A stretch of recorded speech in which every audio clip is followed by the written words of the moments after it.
TV KPM.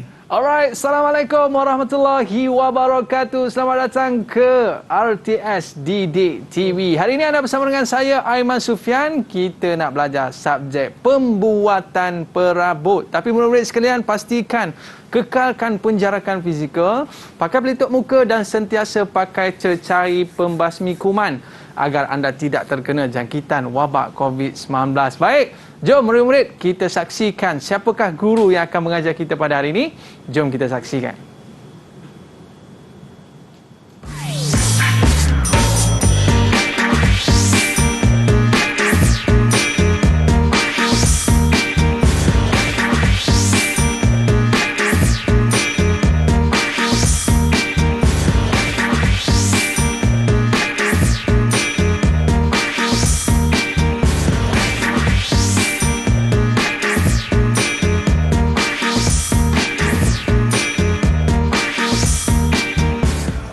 Hari ini kita bersama dengan Cikgu Zahratul Alwa. Apa khabar Cikgu? Baik, Aiman. Okey Cikgu, saya tengok dekat atas meja kita dah ada satu rekaan ataupun satu bentuk seni perabot yang kita buat Cikgu. Ya.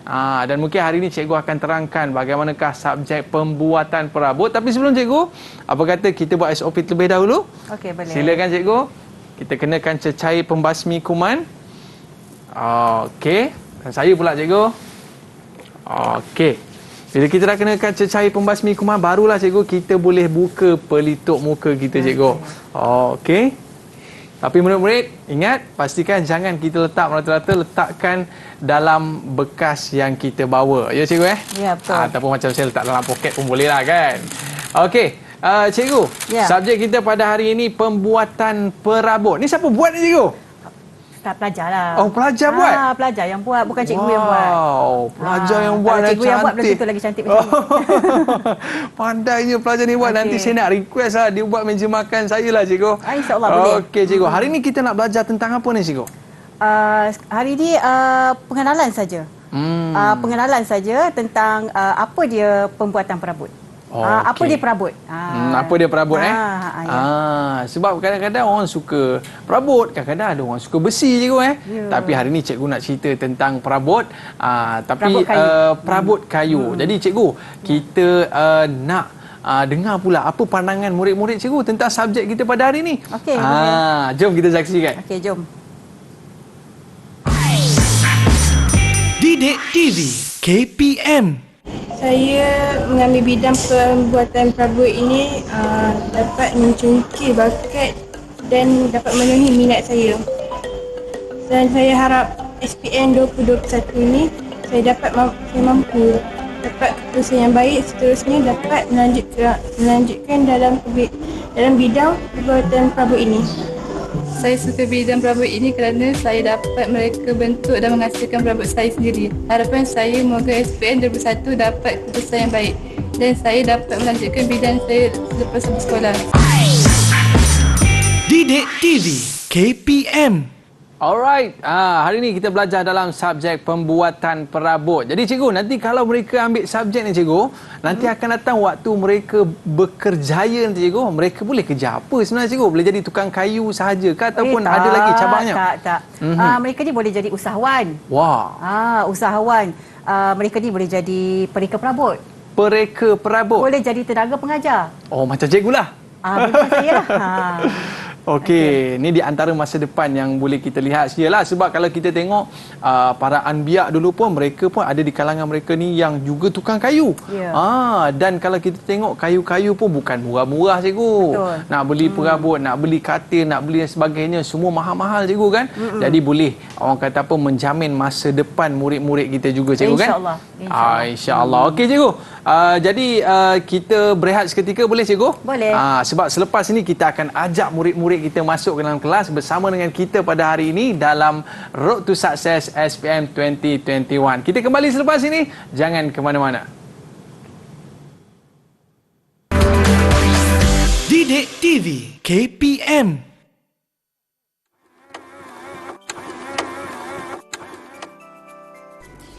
Kaulah permata bersinar bercahaya, membimbing anak bangsa hingga berjaya.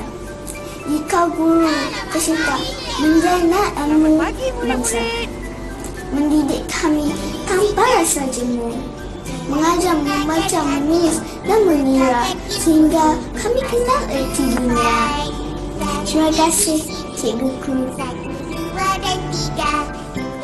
Terima kasih cikgu-cikgu SK Medini kerana mengajar saya dan kawan-kawan saya. Jasamu akan dikenang. Pergi ke kedai hari Rabu. I love you cikgu.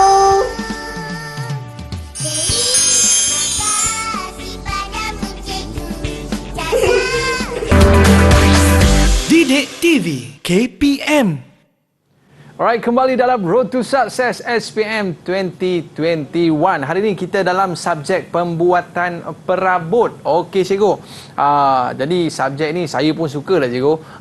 Sebab apa? Dia melibatkan kemahiran, kita kena buat kerja dan sebagainya. Tapi hari ini kita nak more fokus kepada bagaimana kita nak menjawab soalan-soalan dan bagaimana kita nak memahami subjek ni, dan cikgu pun nak bagi tip kepada kita bagaimana mudah untuk kita nak skor dalam subjek ini. Tapi sebelum tu cikgu, kita nak jemput murid-murid kita masuk ke dalam kelas kita pada hari ini. Jom kita bersama dengan murid-murid kita pada hari ini. Alright, kita ada yang pertama Mukhris. Mukhris, apa khabar? Boleh kenalkan diri anda? Silakan. Boleh. Okey, silakan Mukhris. Nama saya Muhammad Mukhris bin Ahmad Sobri Mhm. dari 4 TV, Sekolah Sultan Abu Jalisa, Perak. Alright, daripada Perak. Silakan Haziq seterusnya. Hai, Assalamualaikum. Saya Muhammad Syarif bin Sofi dari Sekolah SK Sultan Abdul Syah, Okey. pengajar Perak. Seterusnya kita ada Syahira. Syahira bukan Syahira ni, takkan Syahira kot. Okey, silakan. Assalamualaikum. Saya Okey. daripada SMK Sultan Abdul Syah. Saya Ma'azri Gradas. Okey, seterusnya kita ada siapa lagi? Faris, sila Faris. Assalamualaikum. Okey. Yang lain boleh mute kan? Boleh mute kan mikrofon? Okey, teruskan. Sekolah SMK Sultan Abdul Syah, Subang Perak. Okey. 4 MPV. Teruskan. Seterusnya kita ada Nadia. Sila Nadia. Hai, Assalamualaikum. Nama saya Nurul Syafiqah Haji Mori dari SMK Sultan Abdul Syah, Perak. Alright. Kelas Universiti. Okey, dan kita ada siapa ni? Seterusnya, silakan kenalkan diri anda. Hai, Assalamualaikum. Nama saya Nurul Syafiqah Haji dari SMK Sultan Abdul Syah, Perak. Okey, terima kasih kita ucapkan selamat datang ke Road to Success SPM 2021. Okey cikgu, sebelum kita mulakan kelas cikgu, kita ada kad yang dikirimkan oleh murid kita, special untuk cikgu-cikgu yang kita sayangi. Jom kita saksikan kad yang dikirimkan oleh murid kita. Okey, dia tulis kat situ Happy Teachers Day. Terima kasih cikgu atas pengorbananmu. Sudi meluangkan masa untuk melihat kami berjaya. Cikgu adalah inspirasi buat kami semua. #terima kasih cikgu. Ini tanda penghargaan lah cikgu kan. Murid-murid kita buat kad ini untuk guru-guru kita yang terlampau banyak dah berjasa untuk kita semua. Tanpa cikgu, siapalah kita? Berguru demi ilmu, bina generasi baharu. Dan kita ada juga cikgu kad yang dikirimkan secara fizikal oleh murid kita. Apa kata cikgu, kita cuba bacakan. Wow, ini kita ambil daripada Nilashni, anak perempuan Subramani daripada SMK Taman Desa Tebrau. Wow, dia tulis apa ni? Happy Teachers Day. Wishing all my teacher and Happy Teachers Day. On the special day, I would like to thank you. Thank you for all the effort you have put into the make me a better person in life. Thank you for being me a guide and teacher me life lesson. Happy Teachers Day to all my teachers. Congratulations to all teachers who respect the life for the cause of teaching. Hashtag terima kasih cikgu. Wow, ini daripada murid kita yang mengirimkan kad ini, tanda penghargaan kepada semua guru-guru kita yang berada di Malaysia. Okey cikgu, hari ini subjek kita adalah pembuatan perabot. Ini subjek ni cikgu untuk tingkatan berapa cikgu? Tingkatan 4 dan 5. Tingkatan 4 dan 5. Jadi murid-murid kita macam mana? Dah bersedia ke belum? Kalau dah bersedia, tunjuk good sikit. Dah bersedia? Macam tu? Okey cikgu. Mereka tunjuk good cikgu. Mereka bersedia walaupun yalah petang-petang ni cikgu kan. Kita nak belajar tentang perabot. Jadi cikgu tanpa buang masa lagi, dipersilakan cikgu untuk mulakan kelas kita pada hari ini. Okey, terima kasih Aiman. Okey, Assalamualaikum warahmatullahi wabarakatuh kepada penonton. Okey, kepada anak-anak murid cikgu. Okey, kita pergi kepada format pentaksiran dulu. Sebab apa? Tahun ini 2021, SPM 2021 adalah tahun yang pertama yang menggunakan silibus KSSM. Sebelum ni KBSM. So sesuatu yang barulah bagi pelajar-pelajar membuat perabot. Ya, dulu kita panggil MPV membuat perabot, tetapi bila dah di KSSM kan, dia dah bertukar nama kepada MPV pembuatan perabot. Okey, kita pergi tengok format pentaksiran KSSM MPV pembuatan perabot. Ya, untuk subjek pembuatan perabot ni ada dua kertas, iaitu kertas satu. Ya, kertas satu ni berbentuk ujian bertulis, teori lah. Ya, yang markah dia sebanyak 40%. Okey. Dan kertas yang kedua berbentuk kerja khusus amali bengkel. Inilah yang buat perabot dah, modul perabot lah yang 60% ni kira projek lah juga. Ya, 60%. Oh, banyak juga tu. Tetapi dia markah dia, perkiraan dia secara metrik. Maknanya kalau dapat 60% pun pelajar dia ada kemungkinan dia tak akan dapat markah penuh lah. Kenapa cikgu? Ya, sebab dia ada pemarkahan dia. Okey. Okey, dia campur 4 projek, dia ada 4. Nanti kita tengoklah. Okey cikgu. Okey, ini format instrumen pentaksiran pembuatan perabot. Okey, kita pergi tengok jenis instrumen. Okey, jenis instrumen dia ini untuk keseluruhan subjek. Ya, maknanya bukan untuk MPV sajalah. Yang di atas ni ujian objektif pelbagai bentuk. Walau bagaimanapun, untuk MPV pembuatan perabot tidak ada soalan objektif. Soalan berbentuk objektif tiada. Dia cuma ada ujian subjektif sahaja. Okey, jenis item. Okey, jenis item ni soalan lah. Okey, ada bahagian A dan ada bahagian B. Okey, di bahagian A, soalannya berbentuk respon terhad. Ya, berbentuk respon terhad. Okey, bahagian B, respon terhad dan respon terbuka. Apa beza respon terhad, respon terbuka ni? Respon terhad ni dia banyak kepada fakta. Fakta cikgu Ya, straight forward je. Ya, straight je, kan? Okey, untuk yang bahagian B ni respon terbuka, dia banyak kepada kebat lah. Kebat lah dia. Kena buat ayat sikit lah. Buat macam karangan jugalah. Karangan. Dia banyak kebat. Dia bagi satu permasalahan. Okey, pelajar-pelajar kena selesaikan permasalahan tu dah. Okey. Okey, bilangan soalan. Okey, bilangan soalan untuk kertas satu ni, bahagian A ada 15 soalan. Okey, bahagian B ada 4 soalan. Tak ada pilihan. Semua kena jawab. Ya. Semua kena jawab, tak ada pilihan ya. Okey, jumlah markah. Okey, bahagian A 60 markah, bahagian B 40 markah. Markah semua 100 lah. Okey, untuk kertas 2 pula, jenis instrumen dia adalah pentaksiran kompetensi. Apa maksud dia kompetensi ni? Okey, kompetensi ni maksud dia markah diberi berdasarkan kepada kemahiran pelajar itu sendiri, kebolehan pelajar itu sendiri dalam mereka perabot dan membina perabot itu sendiri. Ya, kompetensi. Selagi dia tak kompeten, selagi tu cikgu akan suruh ulang lah sampai dia betulkan yang mana yang salah dan sampai boleh cikgu puas hati dah bagi markah yang tinggi. Dia kalau amali ni satu-satunya kertas yang boleh cikgu tolong lah. Oh. Cikgu tolong lah. So selagi tak memenuhi kehendak skor tu, selagi itulah cikgu akan suruh ulang-ulang buat. Maknanya cikgu kalau dia buat contohnya projek macam kerusi comel ni cikgu kan? Ya. Tiba-tiba macam sengit sikit ke apa semua, mungkin cikgu suruh, okey, kau bawa balik, repair dulu. Ya, buka balik. Buka balik. Buat betul-betul balik. Buat betul-betul. Kita buat perabot sampai boleh guna. Sampai boleh guna. Bukan kita buat perabot sekadar untuk letak di atas meja orang tengok tak. Kalau macam kursi boleh guna kursi. Kalau macam ni cikgu bagi berapa markah ni cikgu?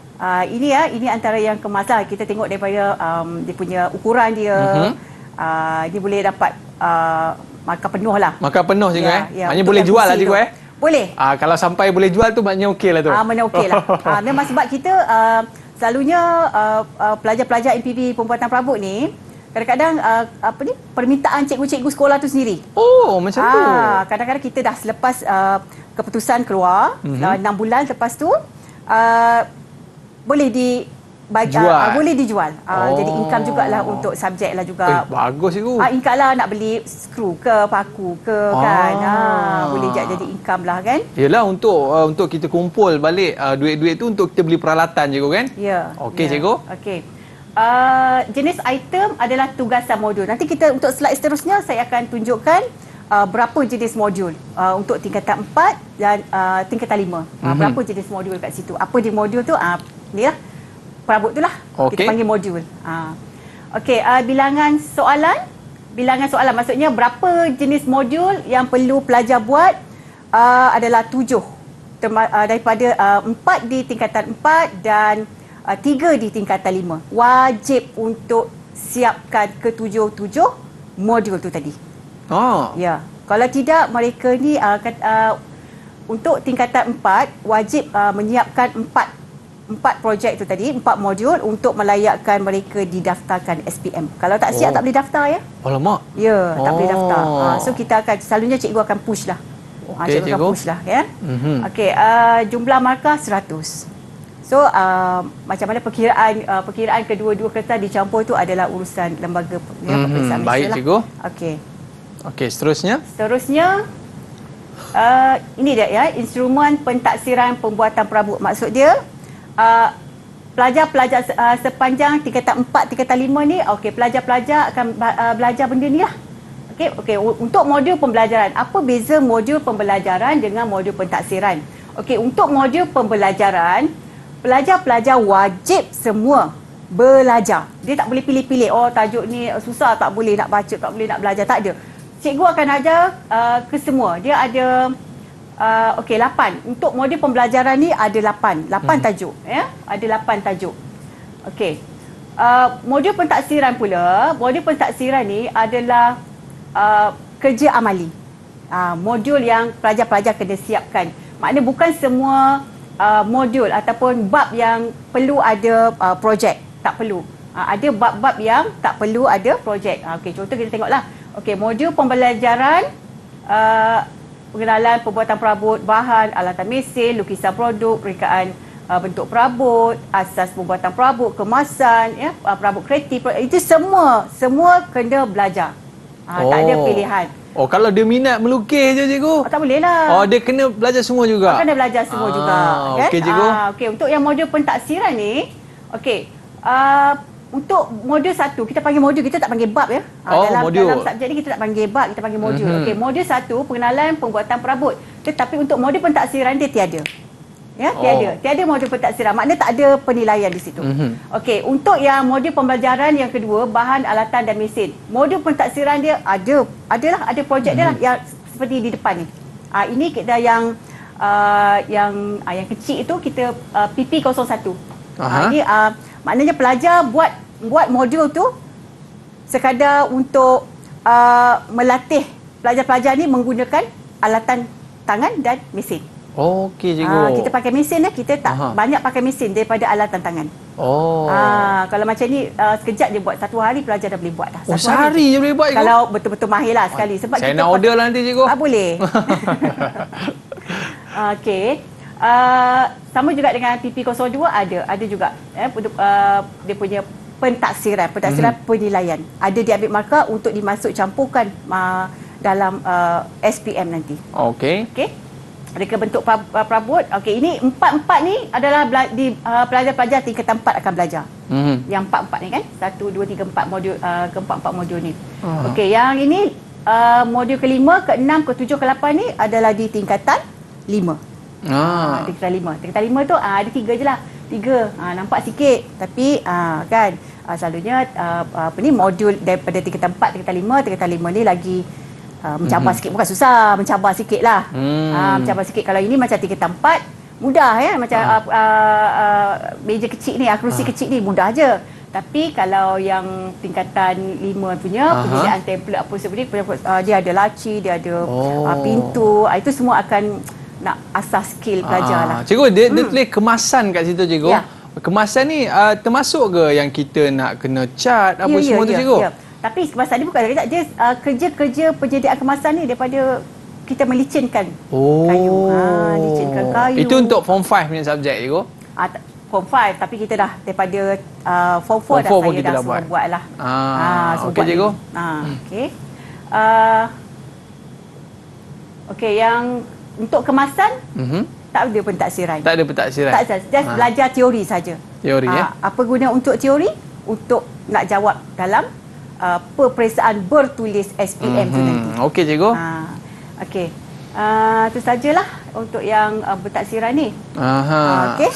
Tadi cikgu kata murid-murid banyak menggunakan mesin, cikgu Ya. berbanding dengan alatan tangan. Ya. Ada tak kita belajar tentang keselamatan, cikgu? Ada.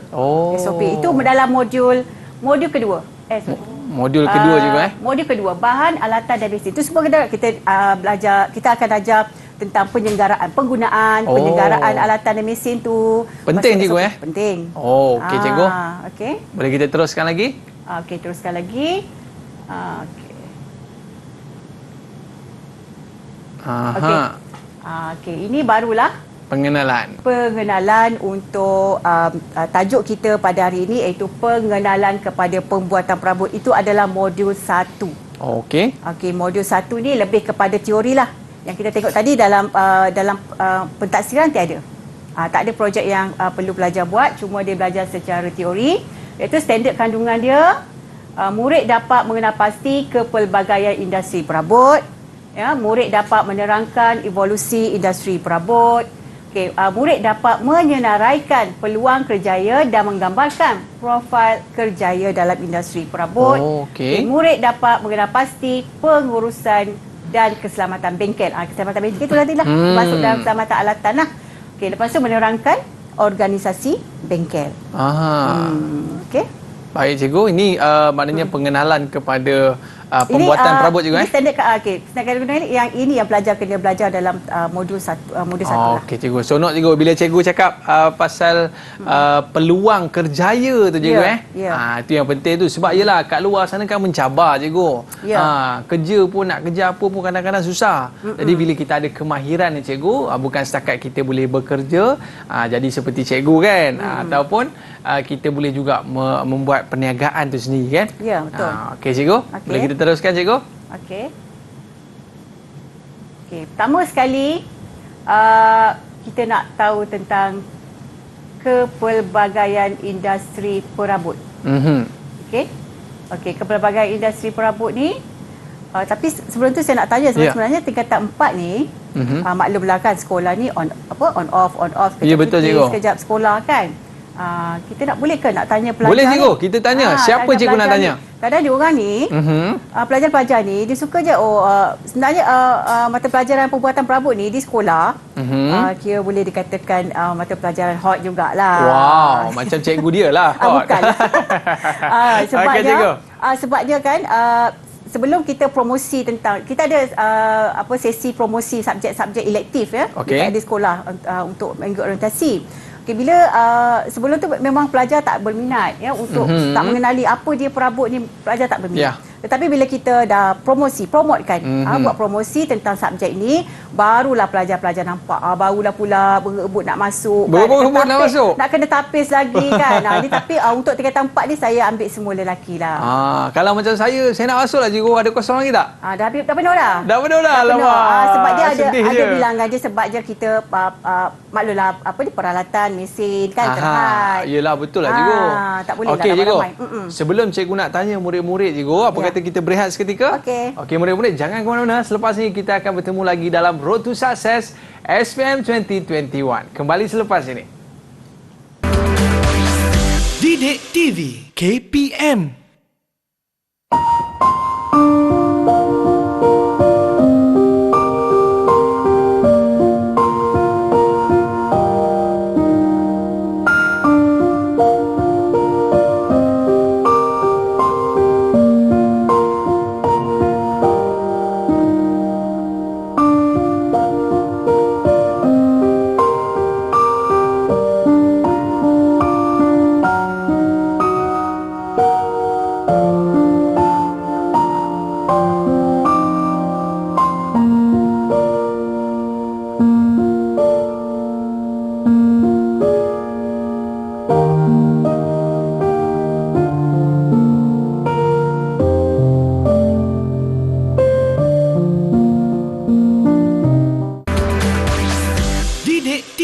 KPM.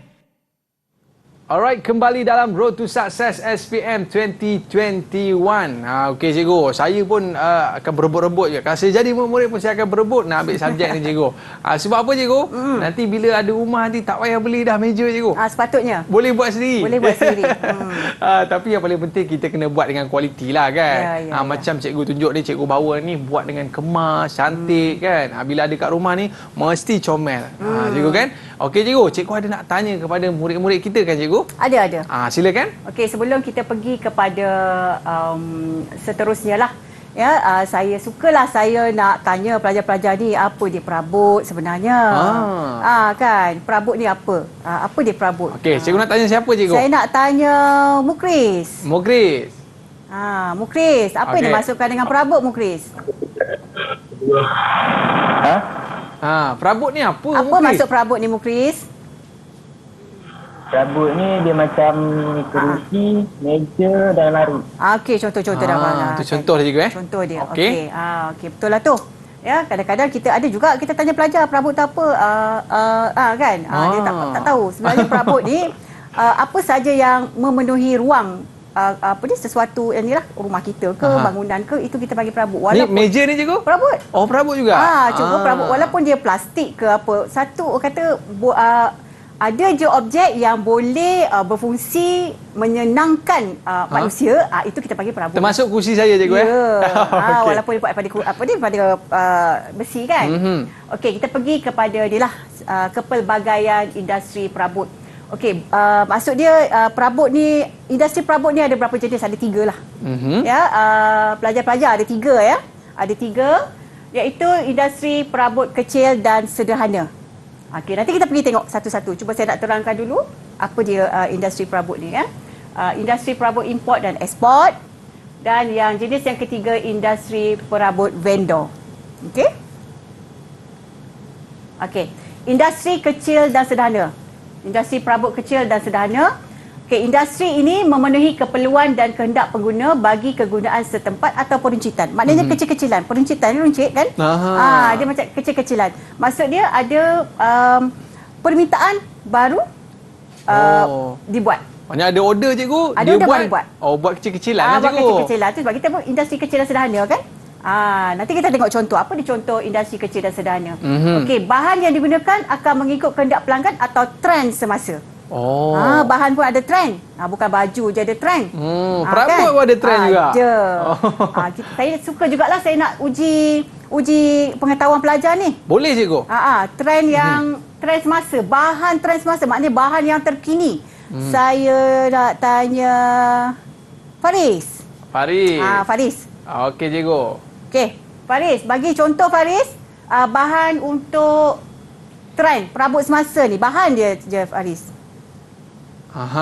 Perabot yang dibuat daripada kayu pellet. Kayu pellet. Aha. Tahu Jadi kayu trend pellet? sekarang Aiman cikgu. tahu kayu pellet? Kayu pellet ni macam orang lapik-lapik letak beras tu cikgu. Betul ke tu? Suka hati saya je okey, kan? kita tengok contoh dia. Okey, ni Aiman. Oh. Ni kan banyak dah sekarang ni selalunya restoran-restoran hipster kan? Kan dia guna kayu pellet kan? Oh, tapi nampak cantik lah cikgu. Cantik kan? Sebab tak payah buat kemasan pun. Maksudnya saya tak payah diwarnakan sebab kita nak nampak dia punya natural dia tu, kan? Dia macam sama je cikgu, macam tepi ni. Tapi Ni kayu pellet juga. Kita pakai kayu getah. Oh. Ni kayu getah. Tapi trend sekarang ni pakai kayu pellet Kayu pellet. Orang suka Okey, kayu cikgu. pellet kan? Okey. Ini yang kata kecil-kecilan tu, maknanya ada permintaan baru dibuat. Selalunya macam pengusaha restoran. Kan pengusaha restoran ni dia nak katakan dia nak apa konsep kedai dia tu, restoran dia tu okey, nak konsep hipster. Banyak kan mereka ni ambil dia lah. Betul cikgu. Nampak klasik macam tu nampak kan. klasik kan. Tapi kualiti macam mana cikgu? Kualiti kuat. Selalunya Selalunya yang cantik kayu dia pellet ni juga, pine lah. Pellet pine lah yang cantiknya. Pellet pine. Pellet pine. Pine kayu import kan tak ada kat Malaysia. Pokok tak pine ada tak ada juga? kan? Kan? Okey. Lepas tu contoh yang lain, kabinet. Kabinet. Kabinet dapur. Maksudnya ada permintaan baru buat. Itu yang kata pengusaha perabot kecil-kecilan sederhana ni tadi. Dia ada cikgu. permintaan Maknanya baru mengikut saiz ataupun mengikut ukuran. Dia tak boleh nak buat siap-siap ni kan. Siap-siap perabot yang kabinet dapur ni buat siap-siap, tapi tu nak pergi nak pasang-pasang tak muat cikgu. Tak muat kan. Dia kena ukur dulu. Itu ikut mana kehendak pelanggan. Okey cikgu. Okey. Industri perabot import ekspor lah ya. Okey, selalunya perabot dalam industri import dan ekspor ni dihasilkan dalam kuantiti yang besar. Kuantiti besar lah. Saya besar, kuantiti banyak. Perabot yang dihasilkan mengikut pattern yang diminta pelanggan. Kualiti perabot juga amat ditekankan. Selalunya perabot-perabot yang terdapat di dalam kapal. Kapal persiaran kan, ada perabot dalam tu kan. Ada katil, ada meja makan. Itu kita panggil selalunya bahan-bahan tu yang diimport daripada luar negara lah. Okey cikgu. Kualiti bahan. Kita nak tanya murid kita sikit lah cikgu. Nak bagi diorang senyum sikit. Cikgu ada apa nak tanya tak kepada murid kita? Okey. Untuk next ni bawa ada soalan. Next ada soalan cikgu Okey, kita tanya soalan kepada mereka cikgu. Ni bawa dia ni. Okey. Untuk industri perabot yang ketiga, yang terakhir iaitu industri perabot vendor. Apa dia perabot vendor? Industri perabot vendor ni adalah tu apa cikgu? Industri perabot vendor merupakan pengeluaran perabot besar untuk sesuatu agensi yang inginkan keseragaman. Sama je semua? Semua sama. Dia ada ikut agensi. Okey, kita nak tanya Azril lah. Tanya Azril. Okey, silakan. Okey, Azril. Bagi saya contoh agensi yang macam mana tu yang selalunya nakkan keseragaman perabot ni? Sekolah. Ya? Sekolah. Lagi? Pejabat. Okey, dekat sikit ni. Okey, dekatkan sikit mikrofon. Pejabat. Okey, sekolah apa yang perabot yang memerlukan keseragaman? Meja murid. Meja murid. Okey, kursi murid. Lagi? Kalau untuk pejabat tu? Bilik. Contoh je, bagi contoh je. Bilik pekerja, kursi pekerja. Kursi pekerja, meja pekerja. Mana nak keseragaman. Okey. Kan dia tu sebab setiap selalunya macam kursi sekolah tu sekarang ni dah pun ada macam-macam bentuk juga. Macam-macam kan? pattern je. Pattern ada. Ada ikut kehendak pelanggan tu lah. Ini biasanya dalam jumlah yang banyak lah cikgu Ya. Vendor tu maksudnya seragam lah. Seragam. Seragam. Okey. Kita pergi kepada evolusi industri perabot. Apa yang dimaksudkan dengan evolusi? Ya, saya nak tanya jugalah pelajar. Pernah dengar perkataan evolusi Rafizah ni? Rafizah? Saya tanya Nadia dulu. Nadia dulu. Nadia dulu. Nadia. Sebab dia tak senyum tadi. Kita nak bagi dia senyum sikit. Okey, Nadia. Okey, Nadia. Okey, apa dimaksudkan dengan evolusi, Nadia? Evolusi itu perubahan. Perubahan. Okey, Okey, macam fashion. Fashion baju, kan? ada perubahan dia kan. Ada Betul, zaman cikgu. 60-an, 70-an, 80-an. Rambut pun ada fashion. Perabot pun ada, bukan fashion. Perabot dia ada Ataupun dia punya perubahan, perubahan cikgu. dia. Perubahan reka bentuk dia. Okey. Okey. Dia ada 4 fasa. Okey, ada 4 fasa. Yang fasa pertama tu fasa perabot awal. Okey, fasa perabot awal. Nanti kita tengok apa yang dimasukkan fasa perabot awal dengan contoh dia. Okey, fasa yang kedua adalah fasa perabot tradisi. Okey, fasa perabot tradisi, fasa perabot moden dan fasa perabot contemporary. Dengar sedap kan? Okey, ini dia. Fasa perabot awal. Okey, ni awal-awal dulu juga. Awal-awal dulu ni. Manusia dah cipta dah perabot ni. Perabot ni dihasilkan daripada bahan semula jadi. Apa yang dimasukkan dengan bahan semula jadi, Rafiza? Rafiza. Rafiza.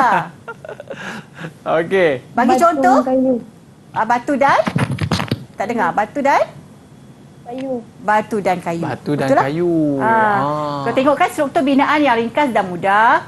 Perabot sememangnya diperlukan untuk memberi keselesaan di tempat tinggal. Maksud dia orang zaman dulu pun tak, tapi dia tak adalah macam bentuk tu bentuk yang tapi Tak adalah bentuk bunga-bunga je. Tak ada nampak dia kalau ikutkan kerusi ni, nampak kan bentuk kerusi ni? Betul, cikgu. Kita tahu ini kerusi kan? Tetapi simple daripada Simple batu. je. Ambil batu seketul, ni 2 batu ni. Satu batu ni, satu ni kan. Satu jadi penyandang, satu jadi tempat duduk.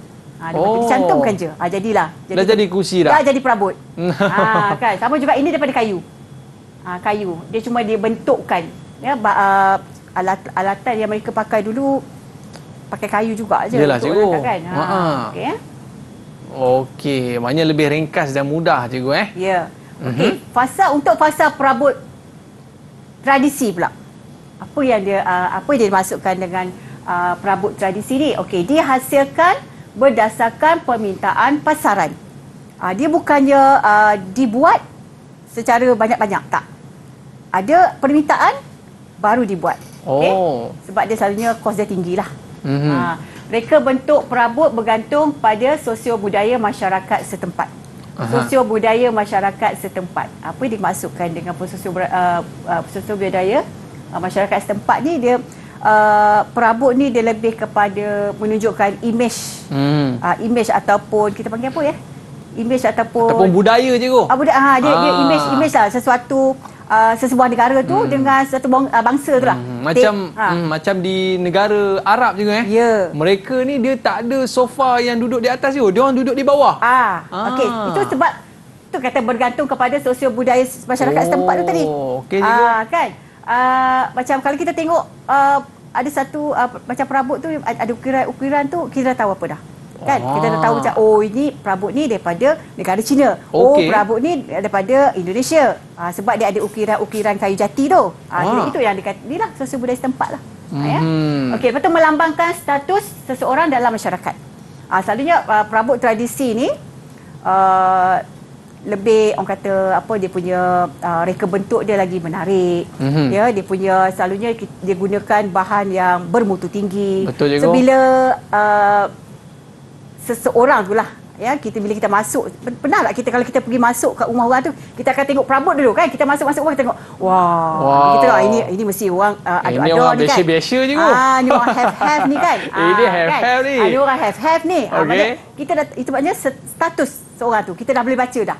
Kalau kita masuk rumah tu ada kursi plastik, dia kursi orang kahwin je kan, kita dah tahu dah kan, dia punya makna dia status tu lah, ya. Okey, pembinaannya menggunakan tangan. Contoh dia macam perabot jati. Perabot jati, kalau ukiran tu mana pakai mesin, semua dia pakai tangan. Dia kena tangan semua juga. Pakai tangan tu sebab mahal. Ya. Kenapa kayu jati je yang pakai ukir-ukir ni, sebab kayu dia jenis lembut lah. Okey, menggunakan bahan asas seperti kayu padu, tembaga dan batu. Tengok tembaga, dah tahu tembaga pun kita tahu dah. Macam mana status seorang tu kan. Ini kalau apa nama kursi tembaga ni, tengok ni tahap-tahap ada juga yang perabot yang disalut emas kan. Kan ada kan. Ada je kalau yang dah yang agak golongan have tu tadi. Nanti saya nak kikis sikit lah, cikgu. Okey. Ini contoh dia. Contoh, nampak yang perabot Cina tu tadi, kita nampak ukiran-ukiran kita tahu dah. Kalau letak di situ kita ini daripada China lah kan. China punya ni. Okey, ini perabot Melayu. Perabot Melayu kita nampak dah macam ni. Okey. Kan? Okey, ini perabot Itali.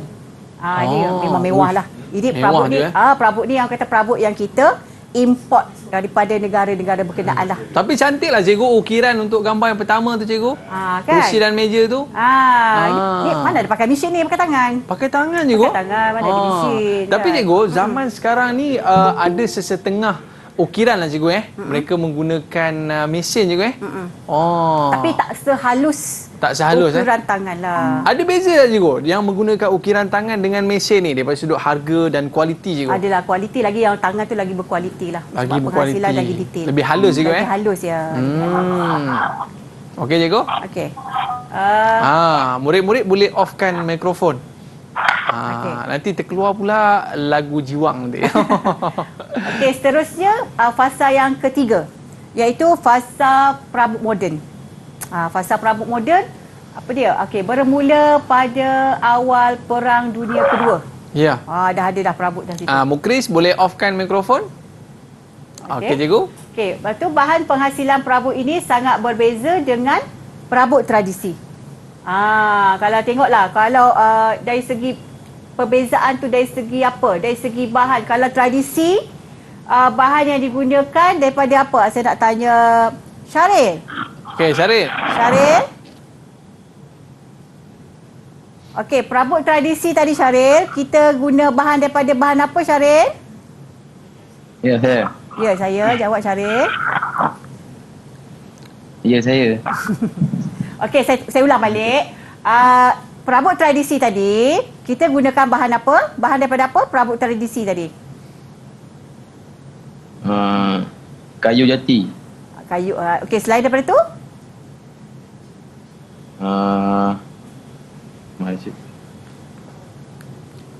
Okey. Daripada apa? Syaril? Okey, daripada apa? Daripada tem? Daripada apa? Tem? Tembaga. Daripada tembaga. Itu tradisi. Dia nervous. Nervous juga Okey. Okey. Tetapi fasa perabot moden ni, bahan dia masa ni dah banyak dah.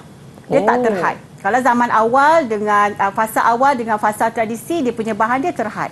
Tetapi kalau fasa perabot moden ni, bahan dia lagi banyak lah. Nanti kita akan tengok slide seterusnya nantilah.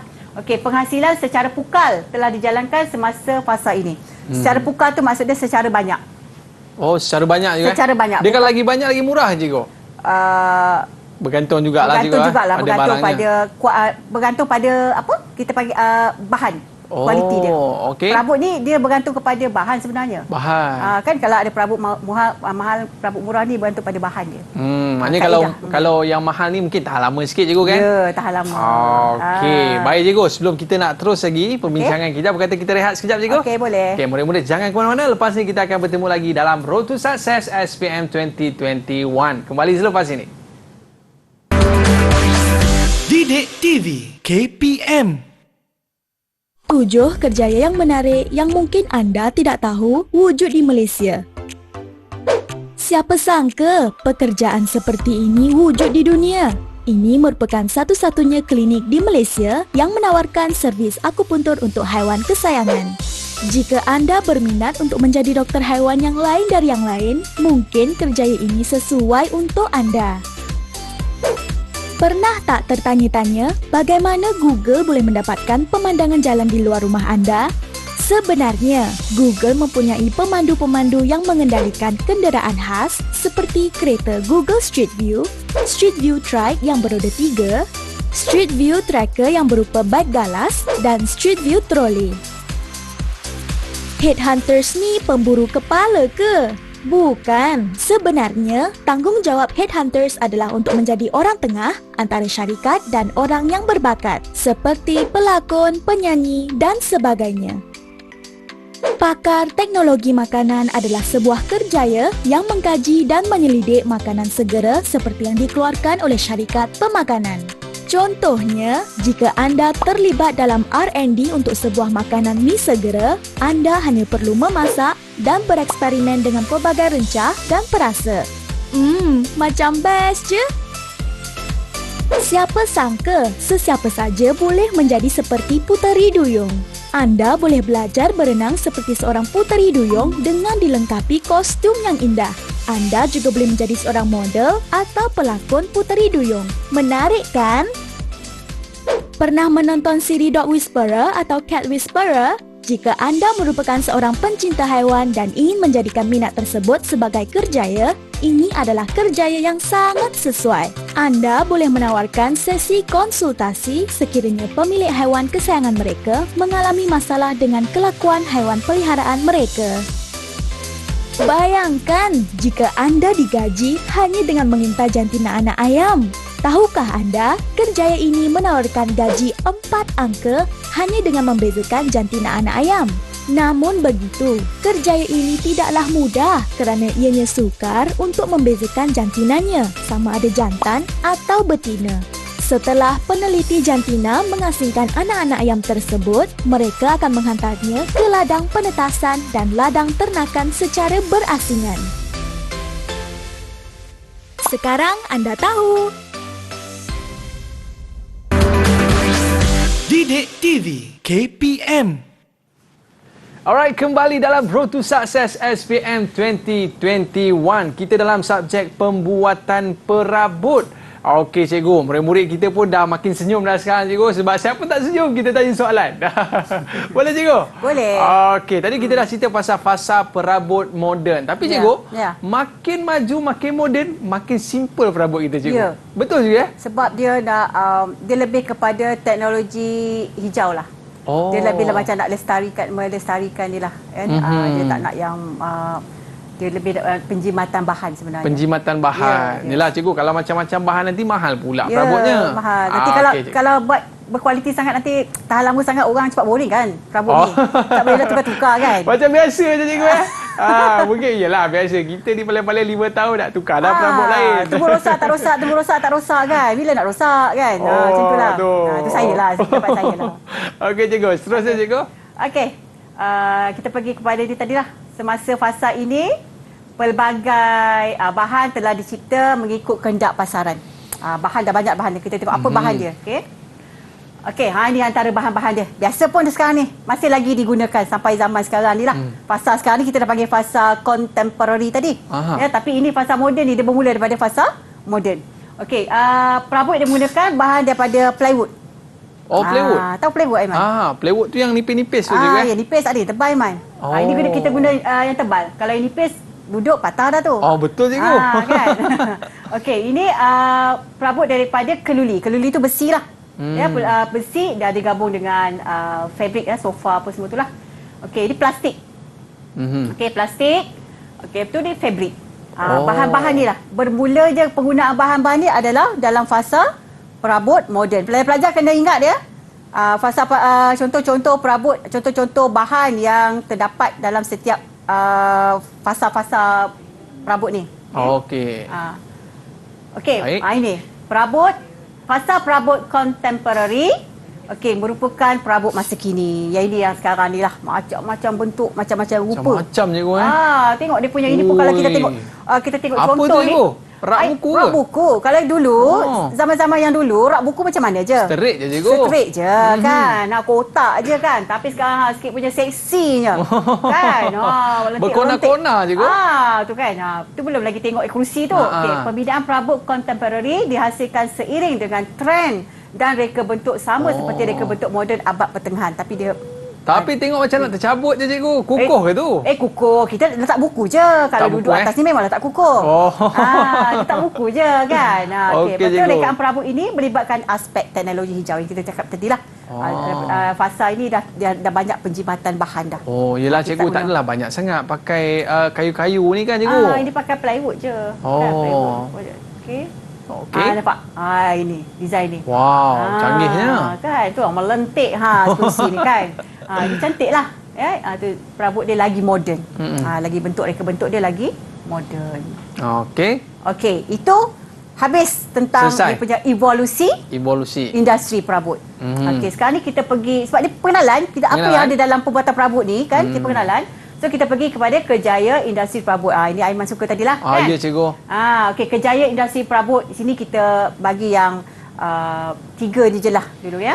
Usahawan, tenaga pengajar, pereka bentuk. Usahawan, saya nak tanya Azril lah, usahawan Azril.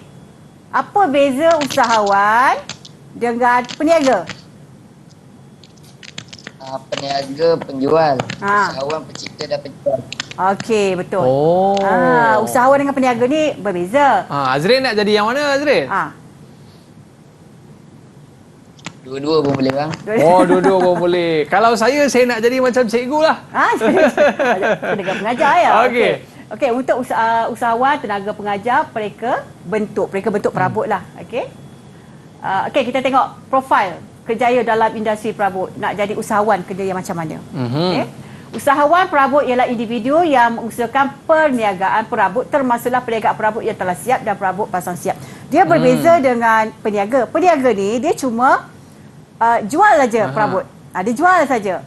Dapat orang bekalkan perabot, dia jual saja. Tapi kalau usahawan, dia yang buat juga. Ya, dia yang mereka bentuk perabot tu, dia yang buat, dia yang jual. Itu kita panggil usahawan. Okey cikgu. Usahawan ya. Okey, usahawan perabot ini ya perlu ada ciri-ciri berikut.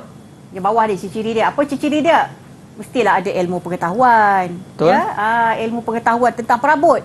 Maksudnya dia buat macam study lah tentang perabot yang terkini, perabot nak bersaing dengan peniaga-peniaga lain, usahawan-usahawan lain kan, dia nak mesti membuat sesuatu yang baru yang tak ada dekat perabot orang lain, dekat perabot dia ada. Reka bentuk tu tak ada jumpa dekat kedai-kedai lain, tapi dekat dia ada. Special. Okey. Okey. Dia kena kreatif lah ya. Ilmu kemahiran pembuatan perabot. Mesti ada ilmu kemahiran pembuatan. Kadang-kadang kita ada orang boleh mereka perabot, mereka je, dia reka je. Cara nak buat dia tak tahu. Dia reka je.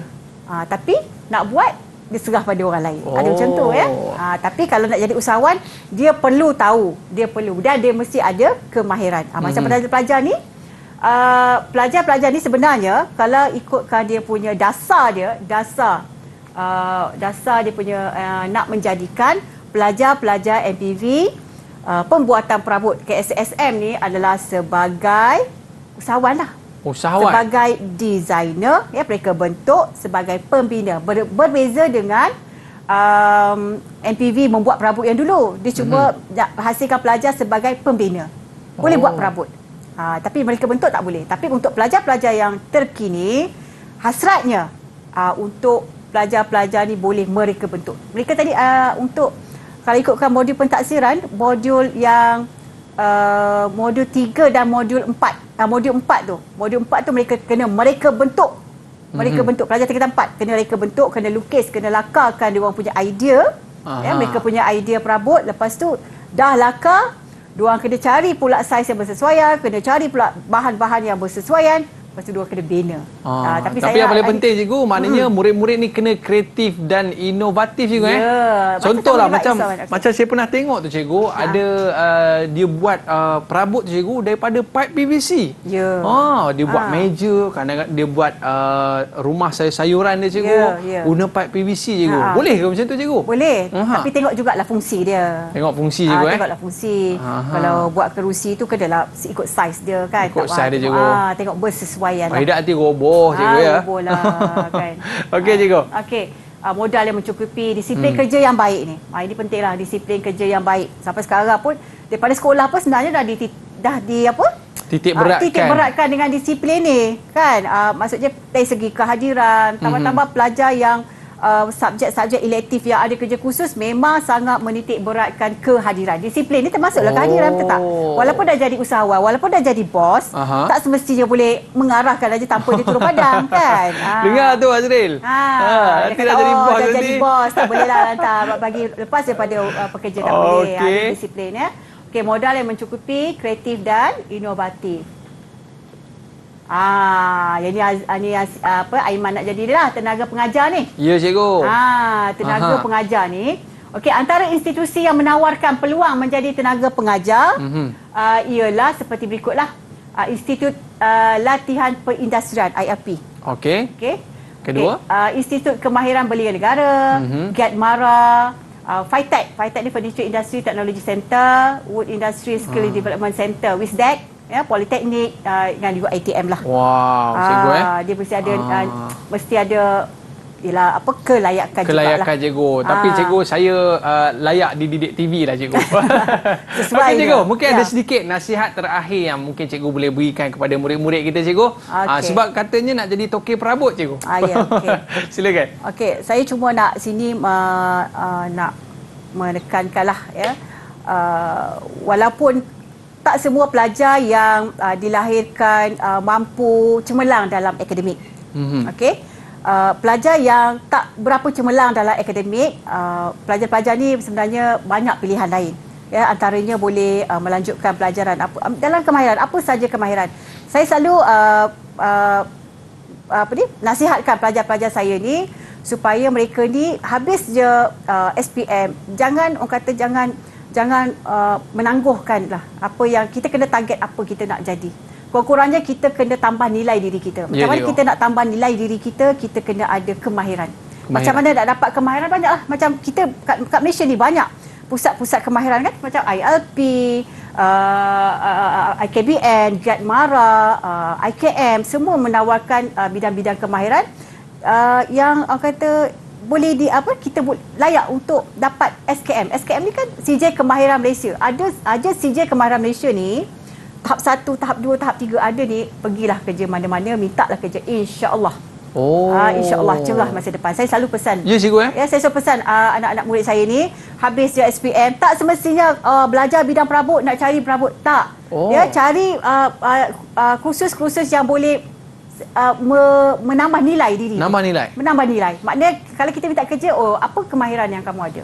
Kita sekarang tambah peluang kerja lagi susah. Kan? Yelah, cikgu. Tu kita kena mahirkan diri kita. Apa kemahiran? Nilai tambah tu juga. Ya, tapi mereka ni macam pelajar-pelajar MPV. Tak kira lah pelajar MPV subjek apa. Kan? MPV banyak kan? Mata pelajaran vokasi banyak. Tak kira lah subjek apa. Macam mereka ni dah untung. Okey, dalam peringkat tingkatan 4, tingkatan 5 SPM, mereka ni dah ada kemahiran membuat perabot. Satu. Mereka ada CJ nanti ya. Ada CJ khas untuk ni. Okey, selepas itu bila habis je SPM, carilah peluang. Paling kurang pun dekat pusat GIAT, kan? Pusat GIAT Mara tu, ambillah penghawa dingin boleh, kimpalan boleh. Dekat rumah sekarang ni, mana yang rumah ni boleh katakan setiap rumah ada satu penghawa dingin. Betul, cikgu. Maknanya kalau kita ada kemahiran ni, cikgu, insya-Allah masa depan kita cerahlah. Dan saya yakin, cikgu, murid-murid kita ni pun akan datang ni semua akan dapat kerja, bukan setakat dapat kerja, cikgu. Jadi toke pula suatu hari nanti. Dan kita nak ucapkan terima kasih kepada Cikgu Zahratul Alwa daripada SMK Sultan Abdul Jalil Shah Teluk Entan Perak. Dulu pun saya dekat area sana, cikgu. Saya Kampung Gajah dulu, cikgu. Dekat Kampung Gajah lah ni. Dekat Kampung Gajah, cikgu. Okey. Dan terima kasih kepada murid-murid kita yang bersama dengan kita pada hari ini. Dan kita dah berada di akhir siaran. Beri lambaian kasih sayang anda sikit. Lambai sikit.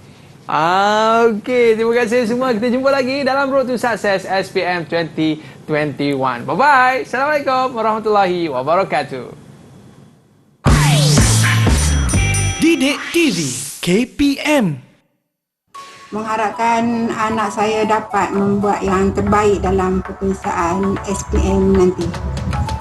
Harapan saya juga adalah ingin melihat anak saya melanjutkan pelajaran dalam bidang pembuatan perabot ini, yang saya rasa yakin bidang perabot ini dapat menjamin masa depannya. Mengharapkan supaya semua pelajar dapat memanfaatkan ilmu pembuatan perabot ini dengan sebaik mungkin dan dapat mencapai keputusan yang cemerlang dan lebih cemerlang daripada sebelum-sebelum ini, kerana mata pelajaran ini adalah satu mata pelajaran yang boleh pergi jauh dan akan mendapat tempat dalam kerjaya masa akan datang.